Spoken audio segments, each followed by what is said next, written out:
Herkese merhabalar, Lezzet Sistem'e hoş geldiniz. Bugün mutfağımdan herkesin kolayca yapabileceği çok pratik bir yöntemle yumuşacık kat kat unlu kete tarifi hazırladım. Kahvaltılarınıza, çay saatlerinize kolayca yapabilirsiniz. Kesinlikle denemenizi tavsiye ediyorum. Tarifimin malzeme listesini açıklamalar kısmına yazıyorum. Hamuru için yoğurma kabına 2 su bardağı ılık süt, kullandığım bardak ölçüsü 200 mililitredir. 3 tatlı kaşığı toz şeker, 1 paket instant kuru mayayı ekliyoruz. Maya eriyene kadar karıştıralım. Sonra yarım su bardağı sıvı yağ, 2 tane yumurta beyazı, sarıları ketenin üzerine sürmek için ayıralım. 1 tepeli tatlı kaşığı tuz ekleyelim ve karıştıralım. Üzerine kontrollü un ekliyorum. Ben toplamda 6,5 su bardağı un kullandım. Önce unun bir miktarını ekliyoruz ve bir kaşıkla karıştırıyorum. Daha sonra birazcık daha un ekliyoruz. Kaşıkla karıştırmaya devam ediyorum.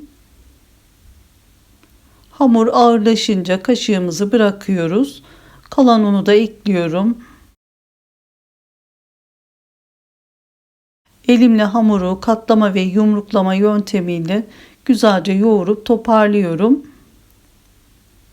Hamurumuz orta yumuşaklıkta parlak güzel bir hamur olacak. Hamuru güzelce yoğurdum ve bu kıvamda. Sonra hamuru beze şekline getirdim. Üzerini kapatıyorum. Mayalanması için ılık ortamda bekletiyoruz. Hamurumuz mayalanırken aralarına süreceğimiz unu içe hazırlıyorum. 125 gram tereyağı tavada eritiyoruz. Üzerine yarım çay bardağından birazcık fazla sıvı yağ ekliyoruz. 1 su bardağı buğday unu ekliyorum.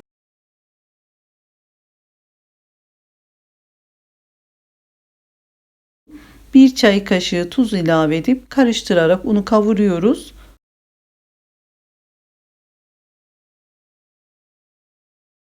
Sütlü kahve rengine dönünce ocaktan alıp bir kenarda bekletiyoruz.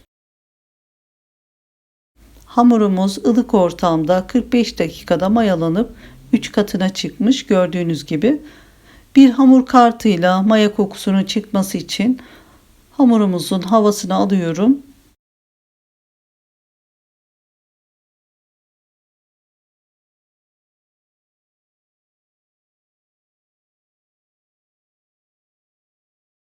Sonra un serptiğim tezgah üzerine hamurumuzu alıyoruz. Birazcık elimle hamuru toparlıyorum. Daha sonra 2 eşit parçaya bölüyorum.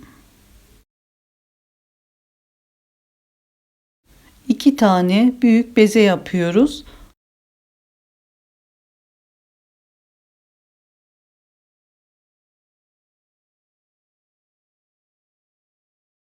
Açmak için bezenin birini alıyorum. Elimle birazcık genişletiyorum.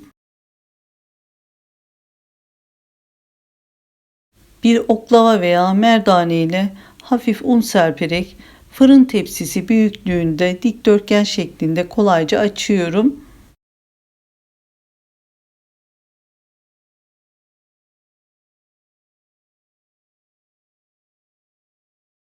Dikdörtgen şeklinde tepsi büyüklüğüne getirdiğimiz açtığımız yufkanın üzerine kavrulmuş unlu yağımızdan yarısını gezdirerek döküyorum ve her tarafına bir kaşıkla güzelce sürüyoruz. Yan kısımlarını bir parmak genişliğinde katlıyorum. Açtığımız hamurun ön kısımdan sarmaya başlıyoruz. Sonuna kadar güzelce sarıyoruz. Bu şekilde sararak rulo yapıyorum.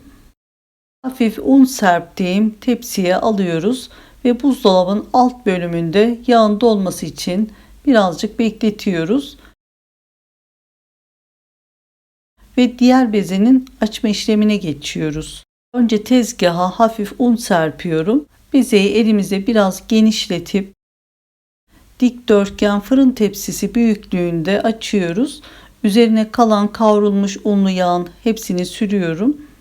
İki yanları bir parmak genişliğinde katlıyorum.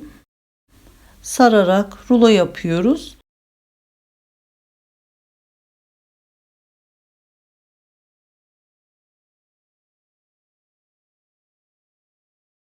Tepsinin içerisine alıyoruz ve buzdolabının alt bölümünde donması için bekletiyoruz.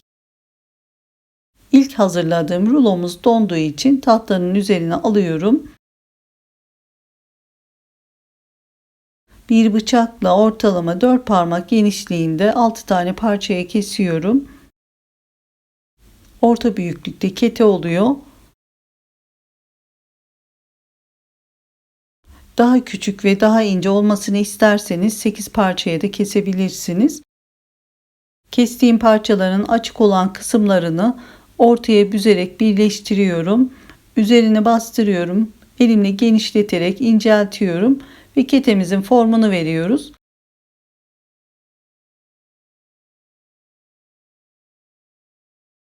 İsterseniz üzerinin muntazam olması için bir merdane ile de genişletebilirsiniz.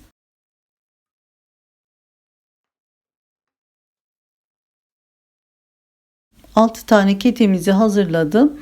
Yağlı kağıt serdiğim tepsiye aralıklarla yerleştirdim. İnce bir kete olmasını isterseniz biraz daha inceltebilirsiniz. Tepsinin üzerine temiz bir bezle kapatıyorum ve tepsi mayası için bir 15 dakika bekletiyoruz. İkinci rulo hamuru da buzdolabından çıkardım. Tahtanın üzerine aldım. Ortalama 4 parmak genişliğinde 6 parçaya kestim. Açık olan kısımlarını ortaya büzerek birleştirdim. Üzerine bastırıp düzleştirdim. Sonra istediğim büyüklükte genişletiyorum.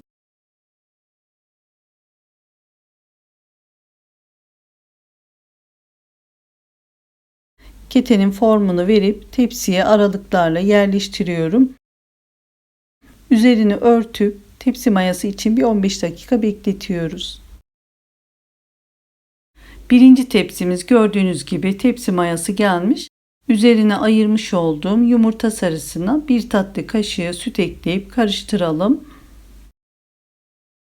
Sonra ketenin üzerine her tarafına fırçayla yumurta sarılarını sürelim.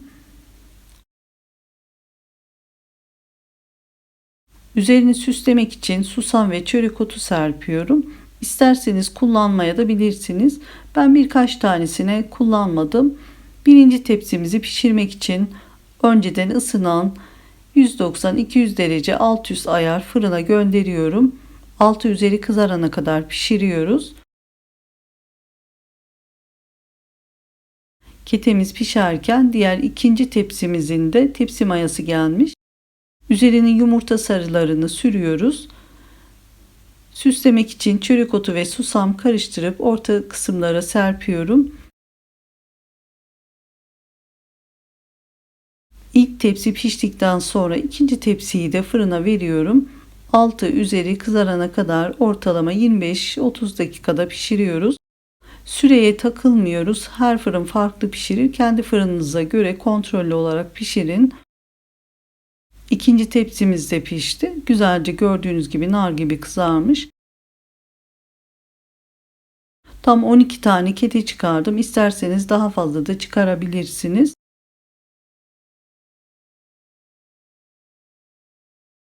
Ketelerimizin dokusu pamuk gibi yumuşacık ve inanılmaz lezzetli.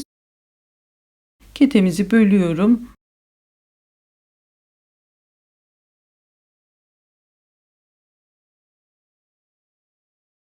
İç dokusu da kat kat gördüğünüz gibi. Hemen bayatlamayan bir kete tarifi. Kolay yöntemle yumuşacık kat kat unlu kete tarifini denemenizi tavsiye ediyorum. Deneyecek olanlara da şimdiden kolaylıklar diliyorum. Videomu buraya kadar izlediyseniz, beğendiyseniz beğeni ve yorumlarınızı bekliyorum. Henüz kanalıma abone değilseniz abone olarak bana destek verebilirsiniz. Videomu izleyen herkese çok teşekkür ediyorum. Başka tariflerde görüşmek üzere. Hoşça kalın, sevgiyle kalın. Allah'a emanet olun.